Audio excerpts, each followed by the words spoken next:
إن الحمد لله نحمده ونستعينه ونستغفره ونعوذ بالله من شرور أنفسنا ومن سيئات أعمالنا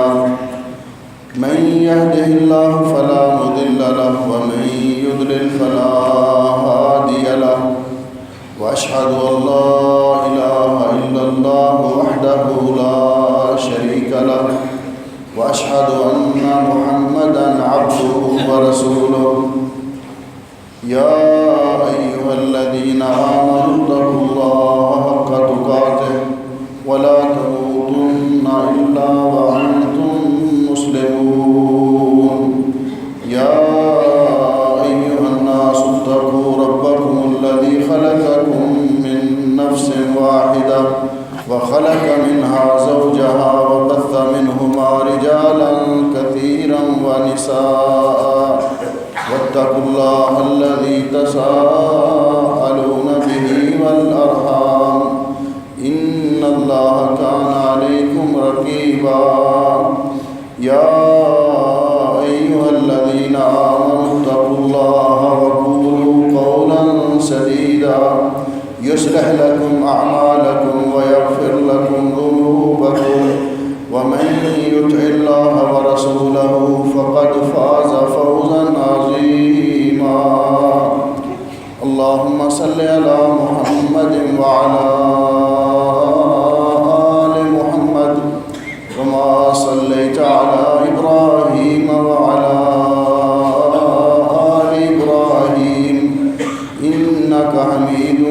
مجيد اللهم بارك على محمد وعلى آل محمد كما باركت على إبراهيم وعلى آل إبراهيم إنك حميد مجيد أما بعد فيا أيها الناس إن خير الحديث كتاب الله وخير الهدي هدي محمد صلى الله عليه وسلم وشر الأمور محدثاتها وكل محدثة بدعة وكل بدعة ضلالة وكل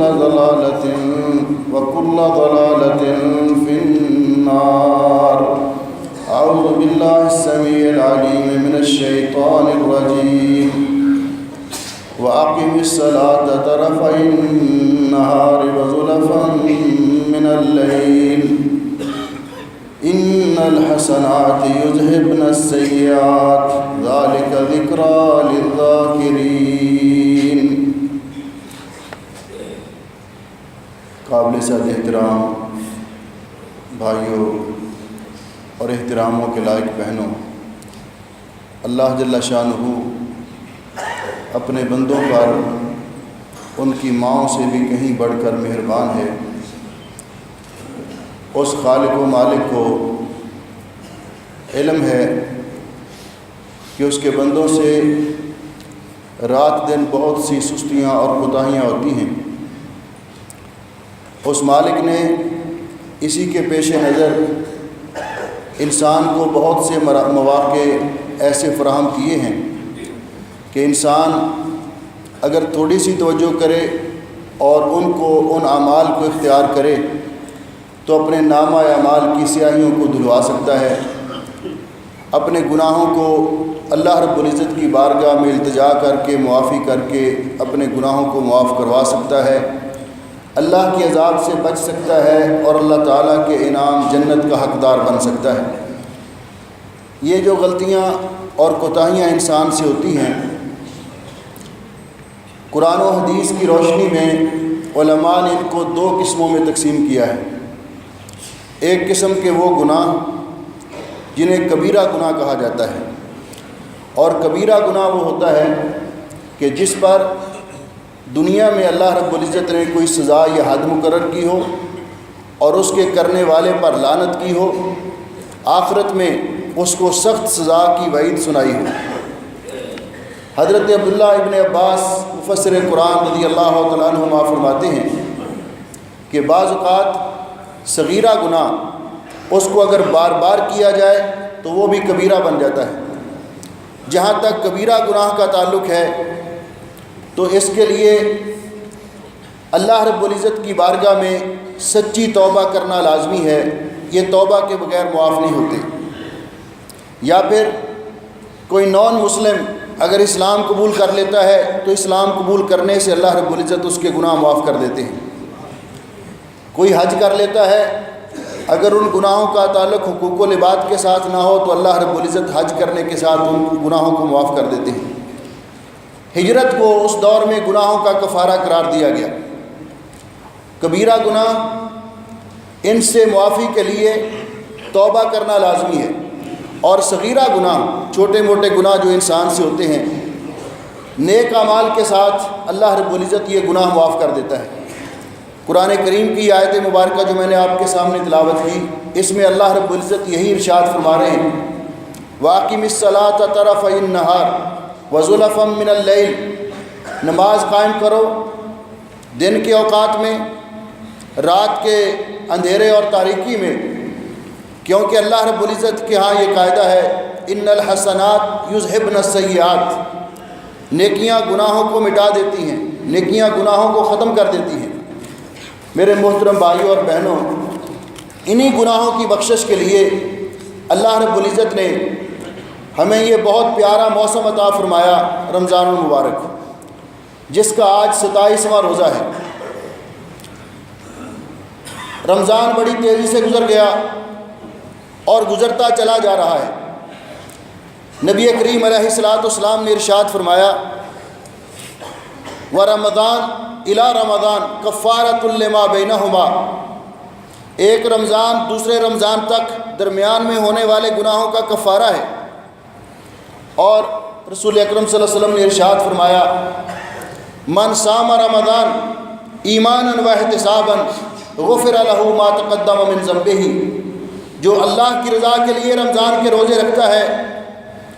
اللہ جل شانہ اس کے پچھلے گناہ معاف کر دیتے ہیں۔ آپ نے فرمایا من قام رمضان ایمانا واحتسابا غفر له ما تقدم من ذنبه، جو آدمی اللہ کی رضا کے لیے رمضان کی راتوں میں قیام کرتا ہے، تہجد یا تراویح کی نماز ادا کرتا ہے، غفر له ما تقدم من ذنبه، اللہ اس کے پچھلے گناہ معاف کر دیتے ہیں۔ آپ نے فرمایا من قام لیلۃ القدر ایمانا واحتسابا، جو لیلۃ القدر کو قیام کرتا ہے، دعا کرو کہ اللہ ہماری قسمت میں کرے۔ اگر گزشتہ راتوں میں گزر چکی ہے تو جن لوگوں نے رات جاگ کر اللہ کی عبادت کی، اللہ تعالیٰ ان کی قسمت میں لکھ دی ہو، اللہ رب العزت نے ہمیں اس کی رحمت سے امید ہے۔ اور اگر باقی ایک رات باقی ہے، اگر اس کے اندر ہے تو اللہ تب بھی ہماری قسمت میں کرے اور ہمیں ان خوش نصیب لوگوں میں سے لکھ دے جو لیلۃ القدر کو پا لیتے ہیں اور اللہ رب العزت ان کے گناہ معاف کر دیتا ہے۔ تو آپ نے فرمایا من قام لیلۃ القدر ایمانا واحتسابا غفر له ما تقدم من ذنبه، جو لیلۃ القدر کو قیام کرتا ہے، اللہ کی عبادت کرتا ہے، اللہ تعالیٰ اس کے پچھلے گناہ معاف کر دیتے ہیں۔ رمضان المبارک کے حوالے سے تو یہ سراپا رحمت اور برکت سے بھرا ہوا مہینہ، اللہ رب العزت نے اس میں خیر کے تمام وسائل ہمیں میسر کیے،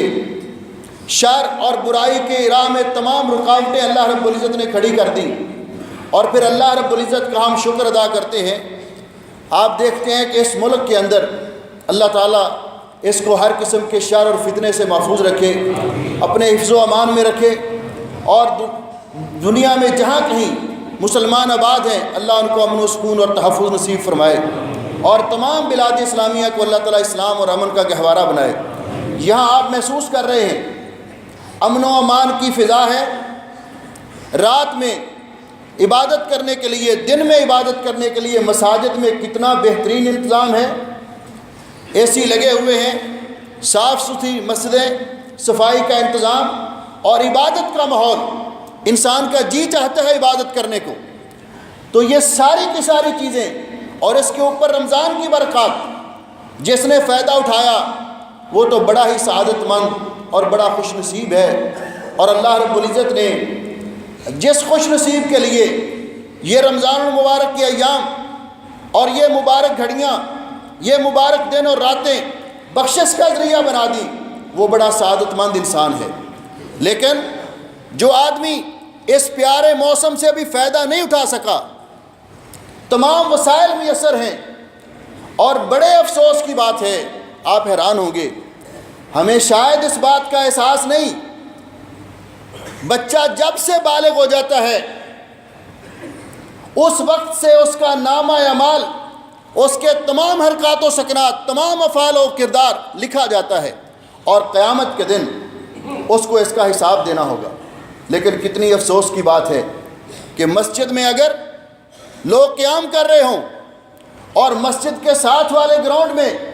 نوجوان کرکٹ کھیل رہے ہوں، نوجوان فٹ بال کھیل رہے ہوں،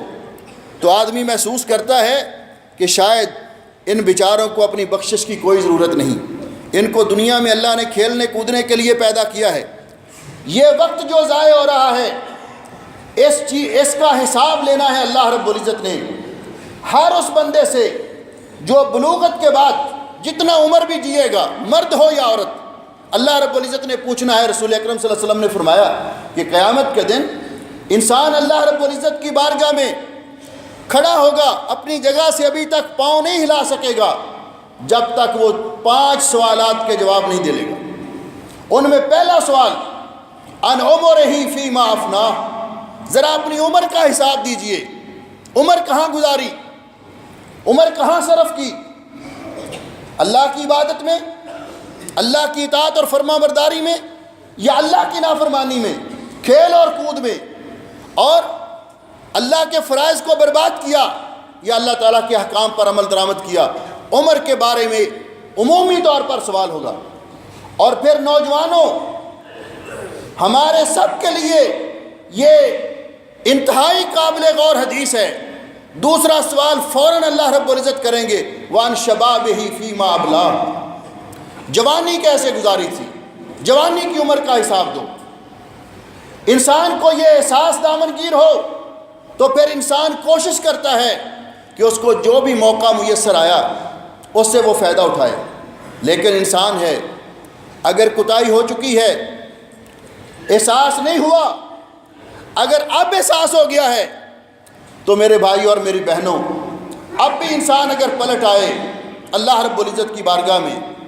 اب بھی اگر اللہ کی طرف رجوع کر لے تو اللہ تعالیٰ کی رحمت بہت وسیع ہے۔ اللہ رب العزت نے خود فرمایا وَرَحْمَتِي وَسِعَتْ كُلَّ شَيْءٍ، میری رحمت ہر چیز سے وسیع ہے۔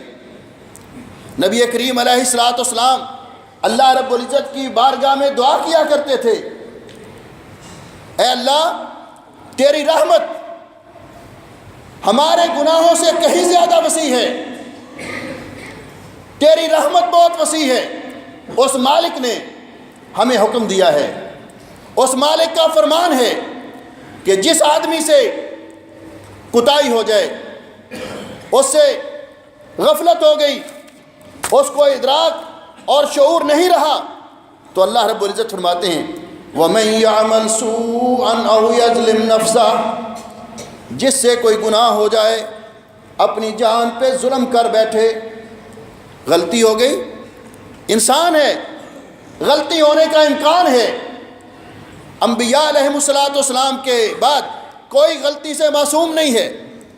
انسان سے غلطی ہو جاتی ہے، لیکن رسول اکرم صلی اللہ علیہ وسلم نے فرمایا کہ کل ابن آدم خطاء، آدم کے تمام بیٹوں سے، آدم علیہ السلام کی اولاد سے غلطی ہوتی ہے۔ خطاء مبالغے کا صیغہ ہے، بہت غلطیاں ہوتی ہیں، لیکن آپ نے فرمایا وہ خیر الخطائین التوابون، سب سے بہتر وہ لوگ ہیں کہ جن سے غلطی ہو جائے اور وہ اللہ سے آ کر معافی مانگ لیں، توبہ کر لیں، اللہ کی طرف رجوع کر لیں۔ اللہ رب العزت فرماتے ہیں وَمَنْ يَعْمَلْ سُوءًا أَوْ يَظْلِمْ نَفْسَهُ، جو اپنی جان پہ ظلم کر بیٹھے، اس سے غلطی ہو جائے، ثُمَّ يَسْتَغْفِرِ اللَّهَ، پھر آ کر وہ اللہ تعالیٰ سے معافی مانگ لے، غلطی ہو جانے کے بعد اللہ تعالیٰ سے معافی مانگ لے، یجد اللہ غفور الرحیم، وہ اللہ تعالیٰ کو بخشنے والا مہربان پائے گا۔ اللہ رب العزت فرماتے ہیں ان لوگوں کو اللہ رب العزت نے فرمایا، شیطان مایوس کرتا ہے انسان سے، اگر بھول ہو گئی، اس سے کوتاہی ہو گئی، تو اگر اس کا ارادہ کرتا ہے توبہ کرنے کے لیے، اس کا دل کرتا ہے، اس کا ضمیر اس کو ملامت کرتا ہے، تو یہ ازلی دشمن راہ میں رکاوٹ بن جاتا ہے اور کہتا ہے اب توبہ کر کے کیا کرو گے؟ اور ہم بھی اپنی زبان کے استعمال میں احتیاط نہیں کرتے۔ اگر کوئی بندہ پہلی عمر میں اس سے غلطی ہوئی، اللہ نے اس کو توفیق بخشی، احساس ہوا، اس نے توبہ کر کے اپنی اصلاح کر لی، تو اگر وہ نمازیں پڑھنے لگ جائے تو ہم کیا کہتے ہیں؟ 900 چوہے کھا کے بلی حج کو چلی۔ کبھی اس کو آر دلاتے ہیں، ہاں پتہ ہے آپ کا، ہمیں پتہ ہے آج بڑی نمازیں پڑھ رہے ہو، ہمیں پتہ ہے پہلے کیا کرتے رہے۔ اتنا بڑا جرم ہے۔ رسول اکرم صلی اللہ علیہ وسلم کا ارشاد سماعت فرمائیے، حضرت ابو ہریرہ رضی اللہ تعالیٰ عنہ فرماتے ہیں کہ نبی علیہ السلام نے فرمایا من عیر اخاہ بذنب قد تاب منہ، جس نے اپنے کسی بھائی کو آر دلائی اس گناہ پر جس سے وہ توبہ کر چکا ہے، اللہ تعالیٰ سے اس نے سچی توبہ کر لی، اللہ نے اس کو معاف کر دیا ہو، اللہ سے اس کی صلح ہو چکی، ہم کون ہوتے ہیں اس کو آر دلانے والے؟ آپ نے فرمایا جس نے کسی بھائی کو آر دلائی ایسے گناہ پر جس سے وہ توبہ کر چکا ہے، اللہ تعالیٰ مرنے سے پہلے اس بندے کو سزا دیتا ہے کہ اس سے وہی جرم کرواتا ہے، اسی جرم کے اندر یہ پاداش ہوتی ہے اس کی۔ الجنس من جزاء العمل، الجزاء من جنس العمل کے طور پر عرض کر رہا تھا۔ شیطان انسان کو مایوس کرتا ہے، لیکن اللہ رب العزت کی طرف سے ندا آتی ہے، اور حضرت عبداللہ ابن مسعود رضی اللہ تعالیٰ عنہ فرمایا کرتے تھے کہ یہ آیت مبارکہ قرآن کریم کی سب سے بڑی امید دلانے والی آیت ہے، ارجا آیت فی کتاب اللہ۔ اور اللہ رب العزت کی اس میں ندا کیا ہے؟ قل یا عبادی الذین اسرفوا علی انفسہم، اللہ فرماتے ہیں میرے پیارے حبیب میرے بندوں کو فرما دیجئے، میرے بندوں میں یہ اعلان کر دیجئے، ان کو اس سے آگاہ کر دیجئے، کس بات سے؟ لا تقنط، کن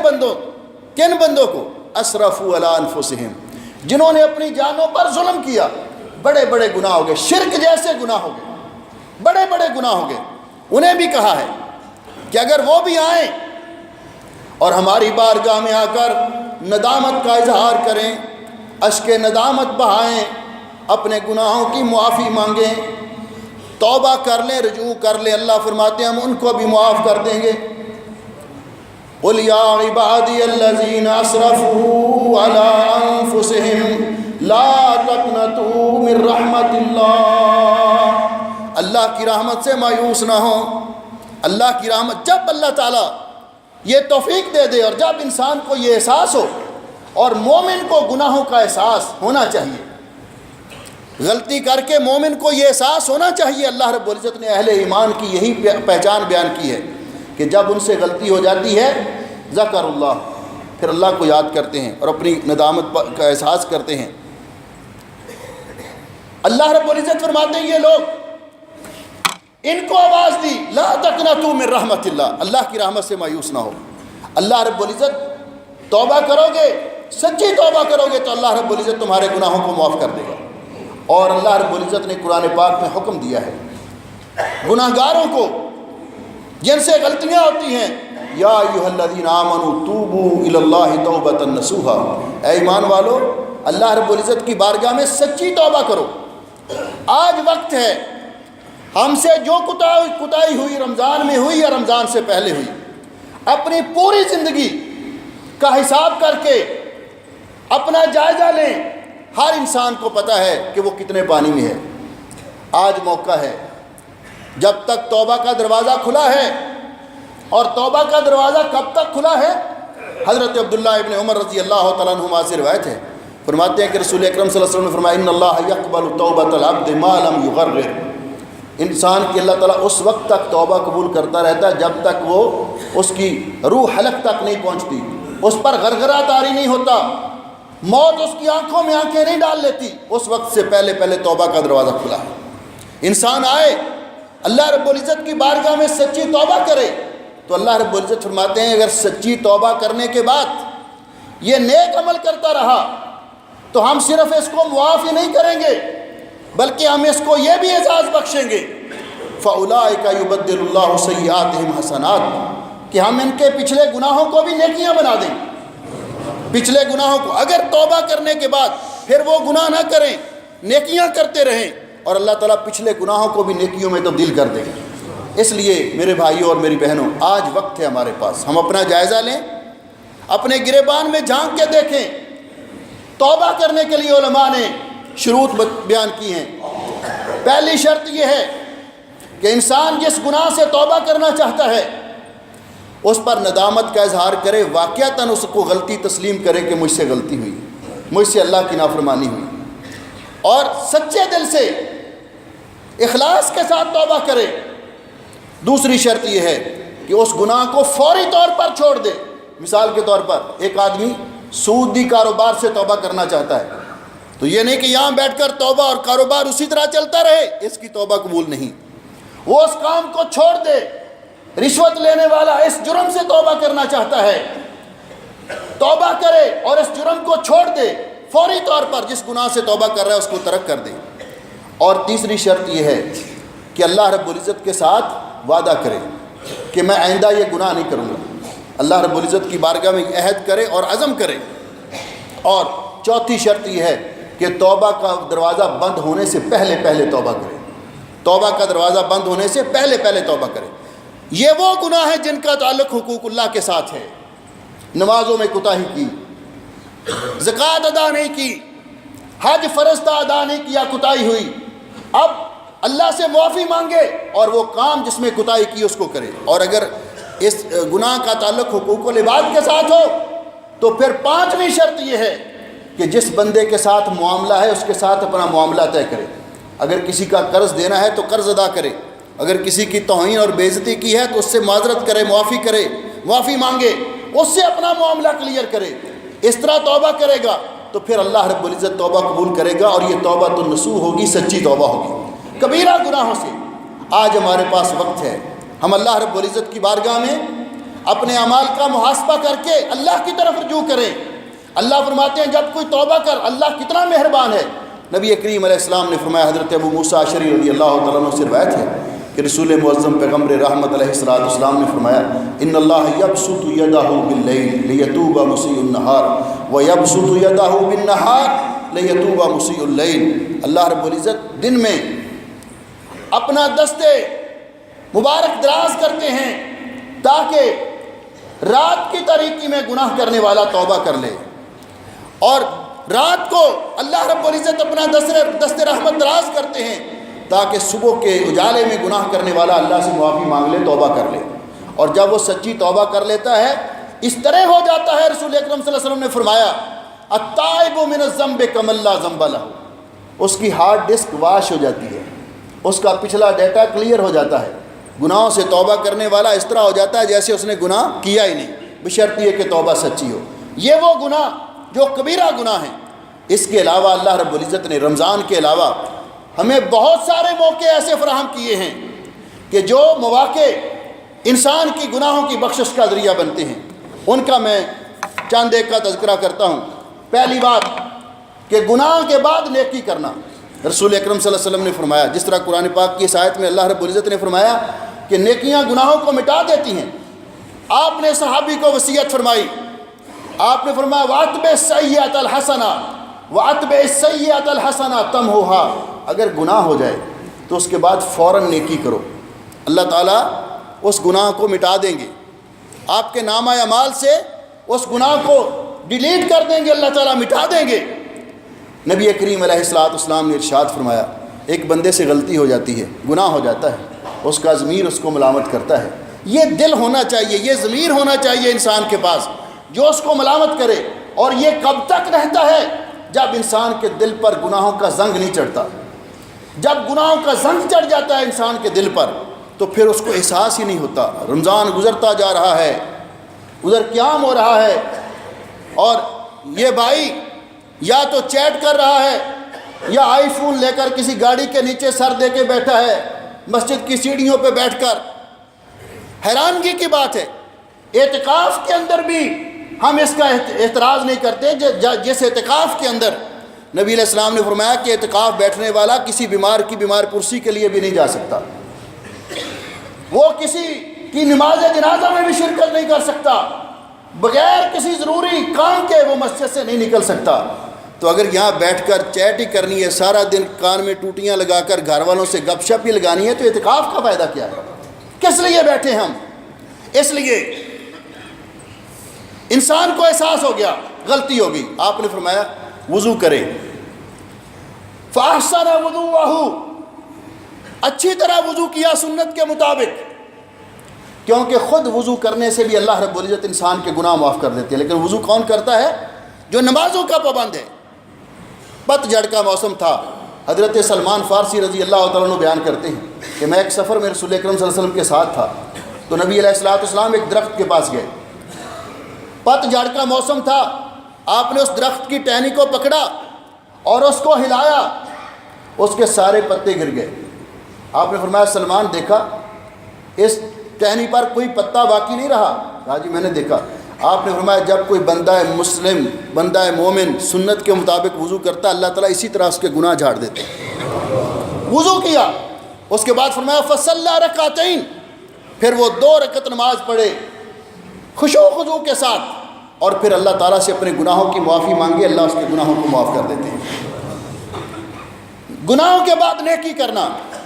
دوسری چیز توبہ، جس کا میں نے تذکرہ کیا کہ توبہ گناہوں کو مٹا دیتی ہے۔ نبی علیہ السلام نے فرمایا وَالتَّوْبَةُ تَجُبُّ مَا كَانَ قَبْلَهَا، توبہ اپنے سے پہلے تمام گناہوں کو مٹا دیتی ہے۔ تیسرے عمل استغفار، جب انسان استغفار کرتا ہے، اور استغفار اور توبہ کا تقریباً مفہوم ایک ہے، اللہ رب العزت اس کے گناہوں کو مٹا دیتے ہیں۔ چوتھا عمل ہر انسان کر سکتا ہے، اپنے والدین کی خدمت کرنا، اپنے والدین کی اطاعت کرنا، ان کے ساتھ حسن و سلوک کرنا۔ حضرت عبداللہ ابن عمر رضی اللہ تعالیٰ عنہما فرماتے ہیں اتی النبی صلی اللہ علیہ وسلم رجل فقال انی اذنبت ذنبا عظیما، ایک آدمی نبی علیہ السلام کی خدمت اقدس میں حاضر ہوا اور کہنے لگا حضرت جی مجھ سے بہت بڑا گناہ ہو گیا، مجھ سے بہت بڑا گناہ ہو گیا۔ تو رسول اکرم صلی اللہ علیہ وسلم نے فرمایا هل لک من کیا تیری ماں زندہ ہے؟ اور ایک روایت میں کیا آپ کے والدین زندہ ہیں؟ وہ کہنے لگا جی وہ تو فوت ہو گئے، والدین تو فوت ہو گئے۔ میرے مسلمان بھائیوں اور بہنوں، یہ حدیث پاک ذرا توجہ سے سنیے۔ رسول اکرم صلی اللہ علیہ وسلم نے فرمایا هل لک من خالہ، اگر ماں زندہ نہیں ہے تو ماں کی بہن خالہ زندہ ہے؟ کہنے لگا جی خالہ زندہ ہے۔ آپ نے فرمایا فبرھا، اپنی خالہ کی خدمت کرو، اللہ تیرے گناہ معاف کر دے گا۔ اپنی خالہ کی خدمت کرو، اللہ تعالیٰ تیرا یہ جرم اور گناہ معاف کر دے گا۔ ہماری صورتحال کیا؟ ہم ان رشتوں کو شریکہ سمجھتے ہیں، ہم ان کو مد مقابل سمجھتے ہیں۔ والدین کے تعلق دار لوگ سب ہمارے لیے قابل احترام، اور یہ صلہ رحمی ہے، اور صلہ رحمی کا مسئلہ اتنا اہم ہے کہ نبی علیہ السلام نے فرمایا جب اللہ رب العزت نے صلہ رحمی کو پیدا کیا تو اللہ کے عرش کے نیچے لٹک گئے۔ اللہ رب العزت نے فرمایا میں نے تیرا نام اپنے نام سے مشتق کیا ہے، جا میں نے تجھے یہ اعزاز بخشا، جو تجھے ملائے گا میں اس کو اپنے قریب کروں گا، جو تجھے قطع کرے گا میں اس کو اپنے سے دور کروں گا۔ ہمارا آج کل ہماری رشتہ داریوں کا جو حال ہے مجھے بھی پتہ ہے اور آپ کو بھی پتہ ہے، الامان والحفیظ، معمولی بات پر ہماری ناراضگی ہوتی ہے تو ہم ساری عمر کے لیے کسی کے ساتھ سلام لینے کے روادار نہیں ہوتے۔ ہم یہ بھول جاتے ہیں کہ صلہ رحمی اللہ رب العزت نے اس کے اندر کتنے فوائد رکھے ہمارے لیے، اور اگر انسان اس کو قطع کرتا ہے، قطع رحمی کرتا ہے، تو اس پر وعید کتنی ہے۔ نبی علیہ السلام نے فرمایا کہ لا يدخل الجنت قاطع، قطع رحمی کرنے والا جنت میں نہیں جا سکے گا۔ اور آپ نے فرمایا جو صلہ رحمی کرتا ہے من سرہ ان یمد لہ فی عمرہ ویزاد لہ فی رزقہ، جس آدمی کو یہ بات پسند ہے کہ اللہ اس کی عمر میں برکت کرے، جس کو یہ بات پسند ہے کہ اللہ اس کے رزق میں اضافہ کرے، فلیصل رحمہ، وہ اپنے رشتہ داروں کے ساتھ تعلق قائم رکھے، رشتہ داریوں کو جوڑنے کی کوشش کرے۔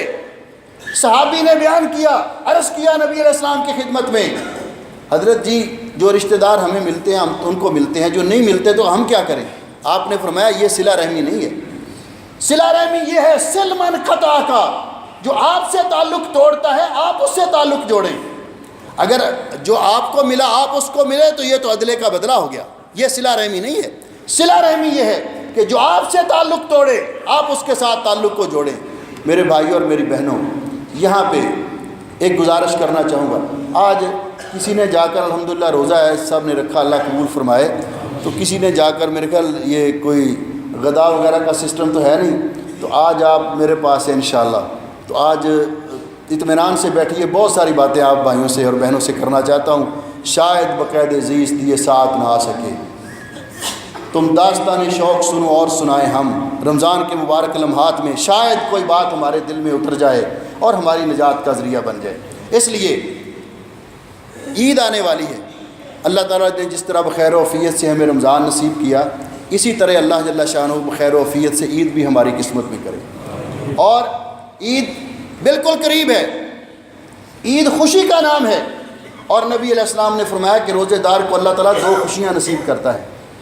ایک خوشی اس وقت فرحت و نندہ فطر ہی، جس کے علماء نے دو ترجمے کیے ہیں، ایک تو ہر روز جب روزہ افطار کرتا ہے، ایک جب روزے رمضان کے مکمل کرتا ہے اس کے بعد خوش ہوتا ہے، الحمدللہ میں نے اللہ تعالیٰ کے حکم کے مطابق اللہ تعالیٰ کا عائد کردہ فریضہ یہ ڈیوٹی ادا کر دی۔ اب عید کے موقع پر خوشی سے انسان آئے، اپنے عزیزوں کو ملتا ہے، تقبل اللہ منا و منکم کہہ کر عید مبارک کہتا ہے، لیکن ان بہنوں کی کیا عید ہوگی، ان بھائیوں کی کیا عید ہوگی، ان عزیزوں دوستوں کی کیا عید ہوگی کہ جو ایک نماز پڑھنے کے لیے ایک جگہ پہ آئے ہیں لیکن دل میں بغض ہے، دل میں ناراضگی ہے، ایک صف میں کھڑے ہیں،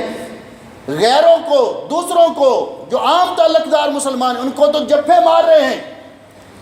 ان کو تو عید مل رہے ہیں، لیکن اپنا سگا بھائی اسی صف میں کھڑا اس کی طرف دیکھنا بھی گوارا نہیں کرتے، ان کی کیا عید ہوگی۔ بہنیں دوسری عورتوں کو، عام مسلمان عورتوں کو عید مبارک کہہ رہی ہیں، مل رہی ہیں، لیکن اپنی سگی بہن کو وہ دیکھنے کے لیے تیار نہیں ہیں، آنکھیں بھی آپس میں ان کی نہیں ملتی، نظریں بھی نہیں ملاتی، ان کی کیا عید ہوگی۔ اور یاد رکھیے جب ایسا موقع آتا ہے تو نبی پاک صلی اللہ علیہ وسلم نے فرمایا، اللہ تعالیٰ جب عام معافی کا اعلان فرماتے ہیں تو اللہ فرماتے ہیں میں نے معاف کیا باقی لوگوں کے گناہوں کو، لیکن دو بندوں کو میں نے معاف نہیں کرنا، الا لمشرکن، جو میرے ساتھ شرک کرتا ہے جب تک سچی توبہ نہیں کرے گا اس کو معافی نہیں ملے گی، او مشاہن، یا دل میں بغض رکھنے والے دو مسلمان بہن بھائی، دو مسلمان دوست جب تک یہ صلح نہیں کرتے اللہ فرماتے ہیں ان کو میں نے معافی نہیں دینی، ان کا کوئی عمل بھی قبول نہیں، اس وقت ان کی قبولیت کی شکل ہوگی جب یہ آپس میں صلح کریں گے۔ ہم شیطان یہاں بھی ہمارے سامنے خم ٹھونک کے کھڑا ہو جاتا ہے، کہتا ہے اچھا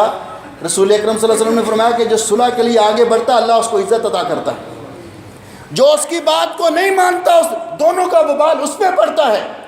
شیطان کہتا ہے اچھا تم جاؤ گے ملنے کے لیے، پیارے نبی نے فرمایا کہ خیرہم الذی یبدأ بالسلام، ان دونوں میں بہتر وہ ہے جو سلام میں پہل کرتا ہے، ناراضگی ختم کر کے صلح کے لیے آگے بڑھتا۔ شیطان کہتا نا نا نا تم جاؤ گے تو وہ کہے گا ڈر گیا، آخر غلط تھا نا، آیا نا دروازے پر۔ ہم اس کی باتوں میں آ کر رسول اکرم صلی اللہ علیہ وسلم کی طرف سے جو بشارت ملی ہے ہم اس کی طرف توجہ نہیں کرتے۔ میرے بھائیوں اور میری بہنوں، اگر ہم عید کی سچی خوشی حاصل کرنا چاہتے ہیں تو آج اس مجلس میں بیٹھے ہوئے ہم اپنا دل صاف کریں، جس کے ساتھ ناراضگی ہے خود آگے بڑھیں، اس کے ساتھ اپنا معاملہ طے کریں تاکہ ہماری عبادات بھی اللہ کی بارگاہ میں قبول ہو جائیں اور عید بھی ہماری عید کی حقیقی خوشی بھی ہم کو نصیب ہو جائے۔ اس لیے میں چاہوں گا کہ اپنے گریبان میں جھانک کر جس ساتھی کے دل میں ناراضگی ہے وہ اپنے دل کو صاف کر کے، جن کے ساتھ معاملہ ہے اگر اپنے یہاں پہ ہیں تو یہاں جا کر، اگر اپنے ملک میں ہے تو فون کر کے ان کے ساتھ اپنا معاملہ کلیئر کریں۔ نبی کریم علیہ السلام نے فرمایا جن چیزوں کے ساتھ اللہ تعالیٰ انسان کے گناہوں کو معاف کر دیتا ہے، یعنی یہ معافی صغیرہ گناہوں کی، ان میں وضو کا ذکر میں نے کیا اور نماز نبی علیہ السلام نے فرمایا۔ اور میرے بھائیوں اور میری بہنوں، آپ نے فرمایا کہ نماز ایک تو اللہ رب العزت نے فرض قرار دی، کسی حالت میں مسلمان کو معاف نہیں، سوائے جو اصحاب الاعذار ہیں، عذر میں اگر خواتین کو مسئلہ ہوتا ہے تو وہ اس کے علاوہ باقی کسی کو معاف نہیں نماز، مرنے تک وَاعْبُدْ رَبَّكَ حَتَّى يَأْتِيَكَ الْيَقِينُ۔ آپ نے فرمایا مومن اور غیر مسلم کے درمیان فرق ہی نماز کا ہے۔ یہ نماز آج ایک تو ہم اللہ کی بارگاہ میں بیٹھے ہیں، رمضان کا مہینہ ہے، جمعے کا مبارک دن ہے، رمضان کا مبارک مہینہ ہے، روزے کے ساتھ ہیں۔ آج ہم اللہ رب العزت کی بارگاہ میں عہد کریں یہ حدیث سننے کے ساتھ ساتھ کہ ہم آج کے بعد نمازوں میں کوتاہی نہیں کریں گے۔ ارادہ آپ کریں، عزم آپ کریں، توفیق اللہ دے گا۔ اللہ سے توفیق بھی مانگیں، آج یہ ارادہ کریں، کیونکہ مسلمان کی یہ پہچان ہے، قیامت کے دن سب سے پہلے نماز کے بارے میں پوچھا جائے گا، اور کسی کو بھی نماز کی چھٹی نہیں۔ 10 سال کا بچہ ہو جائے تو نبی علیہ السلام نے فرمایا اس کو نماز نہ پڑھنے پر سزا دو۔ اس وقت سے لے کر مرنے تک نماز کسی حالت میں معاف نہیں۔ اس لیے ہم عہد کریں کہ آج کے بعد ہم نمازوں میں کوتاہی نہیں کریں گے، اور نماز بھی خشوع و خضوع کے ساتھ اور اس طریقے کے مطابق ادا کریں گے جس طریقے کے مطابق نبی علیہ السلام نے نماز پڑھی، اور فرمایا صلو کما رأیتمونی اصلی، اس طرح نماز پڑھو جس طرح مجھے نماز پڑھتے ہوئے دیکھتے ہو۔ صحابہ اکرام نے یہ طریقہ ہم تک پہنچایا، حدیث پاک کی کتابوں کے اندر یہ طریقہ موجود ہے۔ نمازوں میں کوتاہی نہیں کریں گے۔ نبی علیہ السلام نے فرمایا یہ بتائیے کہ ایک آدمی کے گھر کے دروازے کے سامنے نہر بہہ رہی ہو، اس میں وہ 5 مرتبہ غسل کرے اس نہر میں، کیا اس کے جسم پر کوئی میل کچیل باقی رہ جائے گی؟ صحابہ اکرام نے کہا جی حضرت 5 مرتبہ غسل کرتا ہے نہر میں، کیسے؟ آپ نے فرمایا یہی مثال 5 نمازوں کی ہے، جو آدمی 5 نمازیں پابندی کے ساتھ ادا کرتا ہے، اسی طرح اللہ اس کے گناہوں کو مٹا دیتا ہے۔ پھر نماز کی طرف چل کے آنا، گھر سے وضو کر کے نماز کی طرف چل کے آنا، آپ نے فرمایا ایک قدم پر اللہ تعالیٰ ایک گناہ معاف کر دیتا ہے، دوسرے قدم پر اللہ تعالیٰ ایک درجہ بلند کر دیتا ہے۔ اسی طرح رسول اکرم صلی اللہ علیہ وسلم نے فرمایا نماز کے بعد کی تسبیحات، نماز کے بعد ذکر اذکار ہمیں بہت جلدی ہوتی ہے، حالانکہ اطمینان کے ساتھ انسان یہ تسبیحات کہے۔ رسول اکرم صلی اللہ علیہ وسلم نے حضرت معاذ رضی اللہ تعالیٰ عنہ کو وصیت فرمائی کہ معاذ یہ تسبیحات کبھی نہ چھوڑیے، نماز کے بعد جو یہ پڑھتا رہتا ہے کبھی وہ نقصان اور خسارے میں نہیں رہتا۔ یہ حدیث پاک سنیے، عن ابی ہریرہ رضی اللہ تعالیٰ عنہ، حضرت ابو ہریرہ رضی اللہ تعالیٰ عنہ سے روایت ہے، الرسول اللہ صلی اللہ علیہ وسلم، رسول اکرم صلی اللہ علیہ وسلم نے فرمایا من سبح اللہ فی دبر کل صلاۃ 33 وحمد اللہ 33 وکبر اللہ 33 فتلک 99۔ آپ نے فرمایا جو نماز کے بعد، فرض نماز کے بعد 33 مرتبہ سبحان اللہ، 33 مرتبہ الحمدللہ اور 33 مرتبہ اللہ اکبر، اور 100 پورا کرنے کے لیے کہتا ہے لا الہ الا اللہ وحدہ لا شریک لہ لہ الملک ولہ الحمد وہو علی کل شیء قدیر قد غفرت خطایاہ وان کانت مثل زبد البحر۔ جو یہ کلمات کہتا ہے اللہ تعالیٰ اس کے صغیرہ گناہ سارے معاف کر دیتا ہے، اگر وہ سمندر کی جھاگ کے برابر کیوں نہ ہو۔ انسان پابندی کرے تو انسان کی گناہوں کی معافی کے لیے بہترین موقع اور بہترین ذریعہ ہے کہ نماز کے بعد اذکار کی، اور ایک روایت میں 34 مرتبہ اللہ اکبر کا ذکر ہے۔ اسی طرح قیام اللیل، رمضان کے اندر ہم نے اس کا اہتمام کیا، تراویح پڑھتے رہے، تہجد پڑھتے رہے، لیکن صرف یہ رمضان کے ساتھ خاص نہیں، اگر انسان ساری زندگی کی روٹین بنا لے تو تہجد کی نماز پڑھنے والے کو اللہ 5 فائدے عطا کرتے ہیں۔ نبی علیہ السلام نے فرمایا پہلا فائدہ اس کا یہ علیکم بقیام اللیل فإنہ دأب الصالحین من قبلکم، یہ پہلے نیک لوگوں کی طریقہ چلا رہا ہے۔ دوسرا تکفیر للسیئات، یہ انسان کے گناہوں کو مٹانے کا ذریعہ ہے۔ منہات للاسم، یہ انسان کو گناہوں سے روکتی ہے۔ ومطردۃ للداء للجسم، اور انسان کے جسم سے بیماریوں کو بھی دور کرتی ہے۔ نماز تہجد کا اہتمام کرے تو یہ بھی انسان کے گناہوں کی بخشش کا ذریعہ ہے۔ اسی طرح آپ نے فرمایا صدقہ خیرات کرنا، اللہ کی بارگاہ میں صدقہ کرنا اللہ کی رضا کے لیے۔ نبی علیہ السلام نے فرمایا الصدقۃ تطفئ الخطیہ کما یطفئ الماء النار، صدقہ اس طرح انسان کے گناہوں کو مٹا دیتا ہے جس طرح پانی آگ کو بجھا دیتا ہے۔ صدقہ خیرات کرتے رہنا انسان کے گناہوں کو معاف کر دیتا ہے، مٹا دیتا ہے۔ آمین کہنا، نبی علیہ السلام نے فرمایا اس سے معلوم ہوتا ہے کہ جماعت کے ساتھ نماز ادا کرنے کی کتنی اہمیت ہے۔ بلا عذر گھر میں نماز ادا کرنا درست نہیں ہے، جماعت کے ساتھ آ کر مسجد میں نماز ادا کرنا فرض ہے۔ آپ نے فرمایا جو اہتمام کے ساتھ مسجد میں آ کر نماز ادا کرتا ہے، جب امام کہتا ہے آمین والضالین کے بعد، تو آپ نے فرمایا اس وقت پیچھے جو لوگ ہیں وہ بھی آمین کہتے ہیں جہری نمازوں میں اونچی آواز میں، اور ان کی آمین کے ساتھ ساتھ فرشتے بھی آمین کہتے ہیں۔ مسلم شریف کی روایت ہے، آپ نے فرمایا من وافق تأمینہ تأمین الملائکہ غفر لہ ما تقدم من ذنبہ،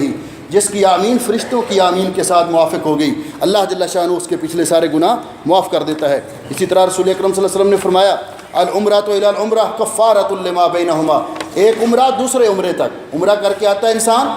دوسرے عمرے تک درمیان میں ہونے والے جو صغیرہ گناہ اللہ رب العزت معاف کر دیتا ہے۔ والجمعۃ الی الجمعہ الصلوات الخمس والجمعۃ الی الجمعہ ورمضان الی رمضان مکفرات لما بینہن اذا اجتنب الکبائر. اگر انسان کبیرہ گناہوں سے بچتا رہے تو 5 نمازیں، ایک نماز دوسری نماز تک، ایک جمعہ دوسرے جمعے تک، ایک رمضان دوسرے رمضان تک انسان کے گناہوں کا کفارہ ہے. لیکن شرط یہ ہے کہ انسان کبیرہ گناہوں سے بچتا رہے، اور اگر کبیرہ گناہ اللہ سب کو محفوظ فرمائے ہو جائیں تو ان سے سچی توبہ کرنا انسان کے لیے لازمی ہے. اسی طرح رسول اکرم صلی اللہ علیہ وسلم نے فرمایا حج کرنا. عن ابی ہریرہ رضی اللہ تعالیٰ عنہ عن النبی صلی اللہ علیہ وسلم، حضرت ابو ہریرہ رضی اللہ تعالیٰ عنہ سے روایت ہے کہ رسول اکرم صلی اللہ علیہ وسلم نے فرمایا من حج هذا البیت فلم یرفث ولم یفسق خرج من ذنوبہ کیوم ولدت امہ. جو آدمی حج کرتا ہے اور حج کے در اللہ کی رضا کے لیے حلال کی کمائی سے اور حج کے درمیان کوئی اللہ کی نافرمانی کا کام نہیں کرتا، اللہ اس طرح اس کو گناہوں سے پاک صاف کر دیتے ہیں جس طرح اس دن پاک تھا جب ماں کے پیٹ سے پیدا ہوا. اسی طرح آپ نے فرمایا یوم عاشوراء کا روزہ رکھنا، رمضان کے روزوں کے علاوہ نفلی روزے، اور ان میں یوم عاشوراء کا روزہ. نبی علیہ السلام نے فرمایا کہ جو آدمی یوم عاشوراء کا روزہ رکھتا ہے 10 محرم کا، اور آپ نے فرمایا اس کے ساتھ ایک روزہ اور ملا لے، 9 کا یا 10 کا یا 10 کا یا 11 کا، جو یہ روزہ رکھتا ہے اللہ تعالیٰ اس کے ساتھ انسان کے 1 سال کے گناہ معاف کر دیتے ہیں. نبی پاک صلی اللہ علیہ وسلم نے فرمایا جو شخص حج کے لیے نہیں گیا، اپنے ملک میں ہے، یوم عرفہ کا روزہ رکھے تو یوم عرفہ کا روزہ رکھنے سے اللہ 2 سال کے گناہ معاف کر دیتے ہیں. 9 ذی الحج کا روزہ، 1 سال گزشتہ کے اور 1 سال آئندہ کے. اسی طرح رسول اکرم صلی اللہ علیہ وسلم نے فرمایا ایک ذکر بتایا آپ نے اور اس پر 5 انعامات کا تذکرہ کیا. ان ابی ہریرہ رضی اللہ تعالیٰ عنہ، حضرت ابو ہریرہ رضی اللہ تعالیٰ عنہ سے روایت ہے کہ رسول اکرم صلی اللہ علیہ وسلم نے فرمایا میرے بھائیوں اور میری بہنوں،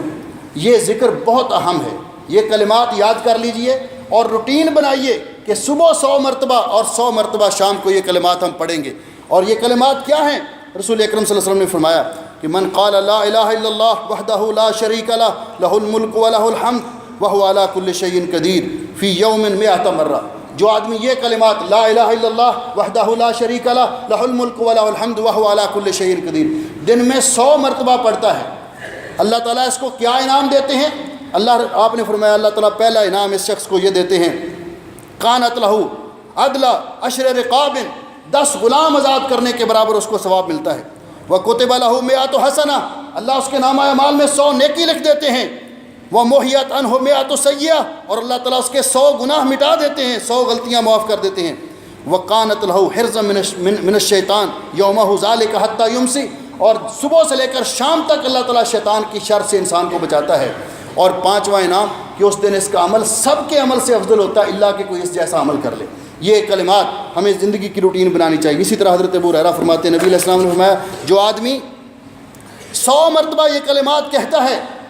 دن میں سبحان اللہ و بحمدہ، سبحان اللہ و بحمدہ، اللہ تعالیٰ اس کے گناہوں کو مٹا دیتے ہیں خواہ وہ سمندر کی جھاگ کے برابر کیوں نہ ہو. حضرت ابو بردہ بن نیار رضی اللہ تعالیٰ عنہ بیان کرتے ہیں کہ نبی علیہ السلام نے فرمایا من صلی علیہ من امتی صلاۃ مخلصا من قلبہ، جو آدمی میری امت کے افراد میں سے مجھ پر خلوص دل کے ساتھ درود پاک بھیجتا ہے، 1 مرتبہ درود پڑھنے کے ساتھ اللہ تعالیٰ اس کو 10 نیکیاں عطا فرماتے ہیں، اس کے 10 درجے بلند کرتے ہیں،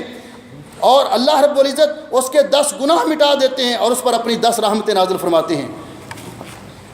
مصیبت اور پریشانی کے وقت صبر کرنا، نبی علیہ السلام نے فرمایا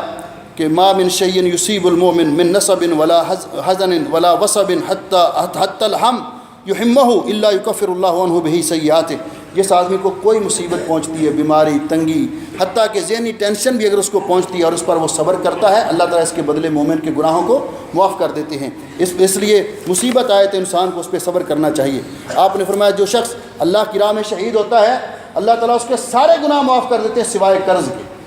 قرض اس کو معاف نہیں ہوتا، قرض جو ہے یہ حقوق العباد کے ساتھ تعلق رکھتا ہے. اسی طرح آپ نے فرمایا کہ جو شخص کسی مجلس میں ہم بیٹھتے ہیں، ہم مجلسیں بپا کرتے ہیں، آپ نے فرمایا جو مجلس دوست بیٹھتے ہیں مجلس میں اور اس مجلس کے اندر نہ تو اللہ کا ذکر کیا جائے نہ رسول اکرم صلی اللہ علیہ وسلم پر درود پڑھا جائے تو وہ مجلس کل قیامت کے دن ان لوگوں کے لیے حسرت اور ندامت کا باعث ہوگی کہ انہوں نے یہ وقت ضائع کیا. اور ایک روایت میں آپ نے فرمایا اس مجلس میں دنیا کی ہر بات کی گئی لیکن نہیں یاد کیا گیا تو اللہ کو نہیں یاد کیا گیا، نہیں نام لیا گیا تو اللہ کا نہیں لیا گیا، نہیں درود پڑھا گیا تو رسول اکرم صلی اللہ علیہ وسلم پر نہیں. تو آپ نے فرمایا جب یہ مجلس برخاست ہوتی ہے اس طرح ہوتی ہے جیسے کچھ لوگ جیفۃ الحمار کے اوپر سے اٹھے ہیں. نبی کریم علیہ الصلوۃ والسلام نے فرمایا کہ جب کسی مجلس کے اندر انسان بیٹھتا ہے کوئی نہ کوئی بات ایسی ہو جاتی ہے زبان سے، تو اگر مجلس کے اختتام پر یہ دعا پڑھ لیتا ہے سبحانک اللہم و بحمدک اشہد ان لا الہ الا انت استغفرک و اتوب الیک، سبحانک اللہم و بحمدک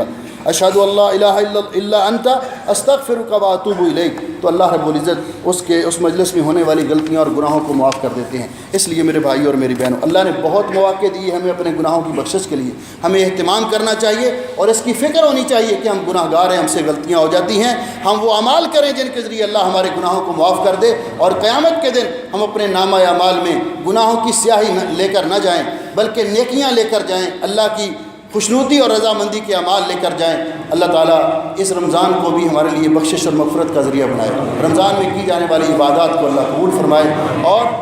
باقی جو دن رہ گئے اللہ ہمیں ان کی بھی قدر کرنے کی اور ان کو غنیمت جاننے کی توفیق بخشے، اور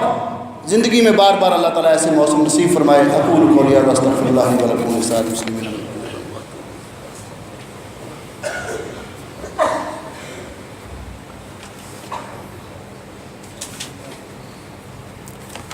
إن الحمد لله نحمده ونستعينه ونستغفره ونعوذ بالله من شرور أنفسنا ومن سيئات أعمالنا،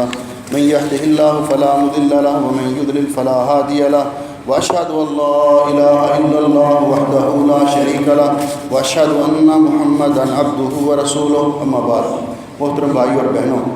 ہمارا رب ہم پر اس قدر مہربان ہے کہ اس کو پتہ ہے کہ میرے ان بندوں سے کوئی نہ کوئی کوتاہی اور سستی ہو جاتی ہے،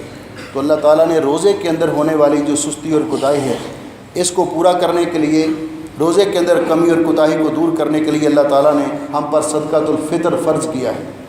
صدقۃ الفطر، حضرت ابن عباس رضی اللہ تعالیٰ عنہ فرماتے ہیں کہ نبی علیہ السلام نے فرمایا کہ صدقۃ الفطر کے دو اغراض و مقاصد ہیں۔ ایک غرض تو یہ ہے کہ طہرۃ للصائم من اللغو والرفث، روزے دار سے جو غلطی کوتاہی ہو جاتی ہے اللہ اس کو اس کے ذریعے معاف کر دیتا ہے، اور دوسرا طعمۃ للمساکین، فقیروں اور مسکینوں کی عید کا اللہ تعالیٰ بندوبست کر دیتا ہے۔ اور یہ کتنا ہے؟ گھر کے تمام افراد کی طرف سے، خواہ وہ بڑے عمر کے ہیں روزہ نہیں رکھ سکے یا چھوٹی عمر کے نابالغ بچے ہیں، حتیٰ کہ وہ بچہ جو رمضان کا آخری سورج غروب ہونے سے پہلے پیدا ہوگا اس کی طرف سے بھی صدقۃ الفطر فی کس 1 سا، اور 1 سا تقریباً 2.25 کلو گرام یا 2.5 کلو گرام اس کا چاول گندم کا وزن بنتا ہے۔ یہ جنس ادا کرنا بہتر ہے، اور اگر دوسرے ملک میں بھیجنا ہو تو آپ پیسے بھی دے سکتے ہیں، اور اس کے لیے 1 دینار فی کس ہے، 1 دینار فی کس ہے، یہ اس کو ادا کرنا لازمی ہے، یہ فرض ہے۔ رسول اکرم صلی اللہ علیہ وسلم نے فرمایا من اداها قبل الصلاۃ، جو اس کو نماز عید سے پہلے ادا کرے گا تو اپنے اصلی ہدف کو پہنچ جائے گا، ومن اداها بعد الصلاۃ، جو عید نماز کے بعد تک اس کو مؤخر کرے گا فہی صدقۃ من صدقات، پھر یہ بوجھ تو اتر جائے گا لیکن اپنے اصلی ہدف کو نہیں پہنچے گا۔ اس لیے عید نماز سے پہلے صدقۃ الفطر اس کو مستحق لوگوں تک پہنچانے کا اہتمام کرنا چاہیے۔ جس طرح صدقۃ الفطر نکالنا لازمی ہے، اسی طرح اس کو مستحق لوگوں تک پہنچانا بھی لازمی ہے۔ یہ باہر جو روڈ پہ پھرتے ہیں یہ بکاری ہیں، یہ فقیر و مسکین نہیں ہیں، یہ مانگنے والی عورتیں اور یہ تھیلے پکڑے ہوئے جو بزرگ یہ بھیک مانگ رہے ہیں، یہ بکاری ہیں، یہ فقیر و مسکین نہیں ہیں۔ فقیر و مسکین جو لوگ ہیں اگر اپنے رشتہ داروں میں ہیں تو ان کو زیادہ اولا ہے، یا اسی طرح جس طرح ہمارے ملک میں وزیرستان کا مسئلہ بنا ہے، یا غزہ کے اندر مسلمان ضرورت مند ہیں، اسی طرح باقی تو ایسی جگہوں پہ اگر انسان پہنچانے کا اہتمام کرے تو یہ بھی اچھی بات ہے۔ تو صدقۃ الفطر اس کو نماز عید سے پہلے ادا کرنا چاہیے۔ دوسری بات یہ کہ انشاءاللہ باقی روزے مکمل کرنے کے بعد عید کا موقع ہے، اور عید الفطر کے آداب رسول اکرم صلی اللہ علیہ وسلم نے بتائے، اور انشاءاللہ اس مسجد میں عید الفطر ہوگی 5:25 پر، انشاءاللہ 5:25 پر ہم جماعت کھڑی کریں گے انشاءاللہ العزیز، اور ساتھی وقت پر آنے کی کوشش کریں، بعض اوقات بہت ساتھی رہ جاتے ہیں۔ تو عید الفطر کے لیے اللہ رب العزت نے ہمیں حکم دیا ہے وَلِتُكَبِّرُوا اللَّهَ عَلَىٰ مَا هَدَاكُمْ وَلَعَلَّكُمْ تَشْكُرُونَ، جب عید کا چاند نظر آ جائے تو اسی وقت سے تکبیرات شروع کرنی چاہیے، اللہ اکبر لا الہ الا اللہ اللہ اکبر وللہ الحمد، اور امام کے خطبہ دینے تک عیدگاہ میں امام کے خطبہ شروع کرنے تک تکبیرات جاری رہنی چاہیے۔ دوسرا ادب یہ ہے عید نماز کے لیے آتے وقت غسل کر کے اچھا لباس پہن کر خوشبو لگا کے آئیں، اور عید الفطر کے لیے طریقہ یہ ہے کہ گھر سے کچھ کھا کر آئیں عید نماز سے پہلے، اور نبی علیہ السلام کھجوریں تناول فرمایا کرتے تھے طاق تعداد میں۔ پھر آتے وقت راستہ اور اختیار کریں اور جاتے وقت راستہ بدل کے جائیں۔ پیدل آنا اگر عیدگاہ قریب ہو تو زیادہ اولا ہے، اگر دور ہے جگہ تو پھر گاڑی پہ بھی جا سکتے ہیں۔ خواتین کے لیے بھی جانا ضروری ہے، اگر خواتین مسجد میں نہیں جا سکتی، ان کو عذر ہے جو نماز نہیں پڑھتی، تو کھلے میدان میں جو مصلی ہے اس میں ان کو لے جائیں، کیونکہ نبی علیہ السلام نے فرمایا کہ وہ بھی عیدگاہ میں جائیں لیکن نماز نہ پڑھیں، مصلی سے الگ رہیں، امام کی واعظ و نصیحت سنیں اور دعا کے اندر شریک ہوں۔ اسی طرح عید کے موقع پر ایک دوسرے مسلمان بھائی کو ملنا، تقبل اللہ منا و منکم، یہ بھی صحابہ کرام رضوان اللہ علیہم اجمعین کا طریقہ کار رہا ہے۔ تو اس لیے عید نماز کے اہتمام کے لیے آپ آئیں اور جلدی گھر سے آنے کی کوشش کریں اور تکبیرات پڑھتے ہوئے آئیں، اللہ اکبر لا الہ الا اللہ اللہ اکبر وللہ الحمد۔ آخری بات، یہ دعائیں کرنے سے پہلے بہت سارے بھائیوں نے دعا کے لیے اپیل کی ہے کہ میرے بھائیوں اور میری بہنوں، میں چاہتا تھا، مجھے ایک دن بڑی خوشی ہوئی کہ ایک راستے میں مجھے ایک نوجوان ملا، اس نے کہا مولانا صاحب ایک جمعہ رمضان کا آخری جمعہ آپ نے کہا تھا کہ کون شخص ہے جو اللہ کی رضا کے لیے اور نبی پاک صلی اللہ علیہ وسلم کی سنت سمجھ کر داڑھی رکھ لے۔ تو کہنے لگا میں نے تہیہ کر لیا تھا، تو میں نے پوری داڑھی تھی اس نوجوان کی، تو اس نے کہا میں صرف یہی نہیں کیا کہ داڑھی رکھی ہے، میں نے اس کے بعد قرآن یاد کرنا شروع کر دیا، میں نے مکمل قرآن بھی حفظ کر لیا، اور مجھے کہنے لگا کہ میں آپ کا صدقہ جاریہ ہوں، اللہ قبول فرمائے۔ آج میں آپ بھائیوں سے جس طرح میں نے یہ کہا کہ ارادہ کریں کہ انشاءاللہ ہم نمازوں میں کوتاہی نہیں کریں گے، اسی طرح بھائی یہ بھی ارادہ کریں، اور مجھے اللہ کی رحمت پر یقین ہے کہ جو نبی پاک صلی اللہ علیہ وسلم کی سنت سمجھ کر آپ کی محبت میں داڑھی رکھ لے گا، اللہ رب العزت اس کے معاملات کو خود درست کر دے گا، اللہ اس کے گناہ معاف کر دے گا۔ اسی طرح جس طرح میں نے یہ عرض کیا، اسی طرح بہت سارے بھائی ایک بڑی پریشانی اور مشکل میں مبتلا ہیں، اور وہ سگریٹ نوشی۔ سگریٹ نوشی حرام ہے، علماء کا فتویٰ ہے اور ڈاکٹروں کا بھی یہ فیصلہ ہے، اور سگریٹ کی ڈبیا پر بھی لکھا ہوتا ہے سگریٹ نوشی صحت کے لیے، سگریٹ نوشی صحت کے لیے مضر ہے۔ اس لیے انسان کو ان کے لیے جائز نہیں کہ وہ ایسی چیز کا استعمال کرے جو انسان کے صحت کے لیے نقصان دہ ہو۔ رمضان میں ہم نے بڑی اپنے آپ پر کنٹرول کیا، یہ روٹین اگر جاری رکھے تو انشاءاللہ اس مصیبت سے بھی نجات مل جائے گی۔ تو یہی روٹین اگر برقرار رکھے تو انشاءاللہ اللہ تعالیٰ آپ کو جزائے خیر دے۔ آج خوشی ہو رہی ہے دیکھ کر، مسجد باہر دروازوں کے اندر بھی بھائی کھڑے ہیں، اور اللہ تعالیٰ آپ نے جس طرح اللہ کے اس گھر کو آباد کیا، اللہ تعالیٰ آپ کے گھروں کو بھی آباد کرے۔ تو کیا آپ یہ وعدہ کر سکتے ہیں کہ انشاءاللہ اس مسجد کی رونق ایسی رہے گی جمعے کے دن؟ انشاءاللہ اللہ تعالیٰ آپ اللہ کے اس گھر کو جو ویرانے کے اندر آباد کریں، اللہ آپ کے گھروں کو آباد کرے گا۔ بہت سارے بھائیوں نے دعا کے لیے اپیل کی ہے، دعا کریں ان بھائیوں کے لیے بھی جنہوں نے دعا کے لیے اپیل کی ہے، ملک پاکستان کے لیے بھی جس طرح حالات ہیں ملک کے، اللہ تعالیٰ پریشانیوں سے بچائے اور ملک کو اسلام اور امن کا گہوارہ بنائے۔ اس ملک کے لیے بھی، غزہ کے مسلمانوں کے لیے بھی، سوریہ کے مسلمانوں کے لیے بھی، کشمیر کے مسلمانوں کے لیے بھی، دنیا میں جہاں کہیں مسلمان آباد ہیں سب کے لیے دعا کریں کہ اللہ ان پہ اپنی رحمت نازل فرمائے اور ان کو ظلم و ستم سے نجات دلائے۔ بھائی شاہد اسلم صاحب بیمار ہیں، دعا کریں اللہ ان کو صحت کاملہ عطا فرمائے۔ بھائی شاہد صاحب فروانیہ میں رہتے ہیں، ان کا گردے کا آپریشن ہوا ہے، ان کے لیے بھی دعا کریں اور ان کے نرینہ اولاد کے لیے بھی دعا کریں۔ بھائی محمد کاشف صاحب، ان کے بچے معذور ہیں، ان کے لیے دعا کریں۔ بھائی یوسف صاحب نے لکھا ہے کہ ان کے لیے نرینہ اولاد کے لیے دعا کریں۔